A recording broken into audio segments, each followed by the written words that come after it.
প্রতিদিনের মতোই করিমগঞ্জ সিভিল হাসপাতালে সকাল থেকেই ভিড় ছিল চোখে পড়ার মতো। কারোর চোখের সমস্যা, কেউ এসেছেন রক্ত পরীক্ষা করাতে, আবার কেউ দিচ্ছেন এক্সরে লাইনে ধৈর্যের পরীক্ষা।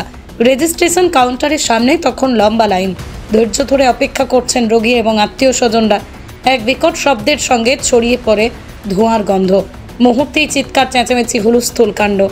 কে কোথায় যাবে বুঝে ওঠার আগেই শুরু হয় দৌড়ঝাঁপ। হাসপাতাল চত্বর জুড়ে নেমে আসে এক বিষণ্ণ আতঙ্কের ছায়া। প্রাথমিক সূত্র অনুযায়ী হাসপাতালের একটা এসি যন্ত্র থেকে আগুনের সূত্রপাত বলেই জানা গেছে। দ্রুততার সঙ্গে খবর দেওয়া হয় দমকল বিভাগে। মাত্র কয়েক মিনিটের মধ্যেই করিমগঞ্জ দমকল কেন্দ্র থেকে দুঃসাহসিক অগ্নি নির্বাপক কর্মীরা পৌঁছে যান ঘটনাস্থলেই। তাদের সময়োচিত পদক্ষেপে বড়সড় দুর্ঘটনা থেকে রক্ষা পায় হাসপাতাল চত্বর। আগুন দ্রুত নিয়ন্ত্রণে আসায় রক্ষা পায় রোগী ও হাসপাতালের কর্মী চিকিৎসকরা। তবে আতঙ্কের রেশ ছড়িয়ে পড়ে হাসপাতালের প্রতিটা ওয়ার্ডে। স্থানীয় এক রোগীর কথায়, জীবনের প্রথমবার হাসপাতালের আগুন দেখলাম, ভাবতেই পারিনি চিকিৎসার জায়গায় এমন আতঙ্ক দেখা দেবে। এই ঘটনায় কোনো প্রাণহানির খবর না থাকলেও একবার যদি আগুন বড় আকার নিত তাহলে ঘটতে পারত ভয়াবহ বিপর্যয়।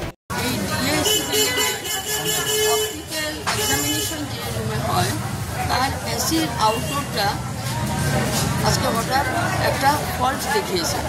আউটডোর খোলার পরে যখন সুইচটা অন করা হয়েছে তারই অতি অল্প সময়ের মধ্যে উইদিন 1 মিনিট ও 2 মিনিটস আউটডোরে একটা আওয়াজ হয়েছে এবং তারপরেই দেখা গেছে যে এখানে ধোঁয়া উঠেছে।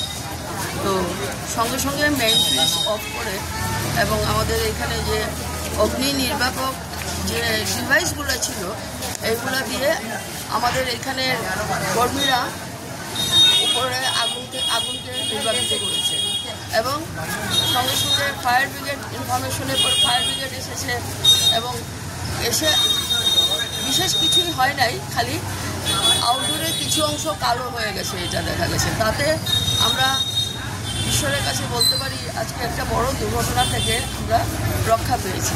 কিন্তু আমি এসে যে জিনিস পরিদর্শন করলাম তাতে আমাদের হসপিটালের ইলেকট্রিক্যাল লাইনে কোনো ফল্ট আমরা পাইনি, কারণ একটাও এমসিবি পড়ে নাই। সমস্ত হসপিটালের ইলেকট্রিক্যাল লাইন ঠিক আছে এবং সারা বিল্ডিংয়ে লাইট জ্বলছে। তার মানে এটা আমরা স্বাভাবিকভাবে বলতে পারি যে ইলেকট্রিক্যাল ফল্টের জন্য কিছু হয়নি। হয়তো আউটডোরে কোনো যান্ত্রিক গোলযোগে সুইচ অন করার সঙ্গে সঙ্গে কিছু একটা বিপর্যয় ঘটে, এই দুর্ঘটনা ঘটতে গিয়েছিল, যেটা আমাদের কর্মীদের নজরে পড়ে গিয়ে অতি অল্প সময়ের মধ্যে দক্ষতার মধ্যে ওরা অগ্নি নির্বাপক যে ডিভাইসগুলো আছে সেগুলো দিয়ে নিভাতে পেরেছে এবং আমাদের হসপিটাল আজকে বেঁচে গেছে।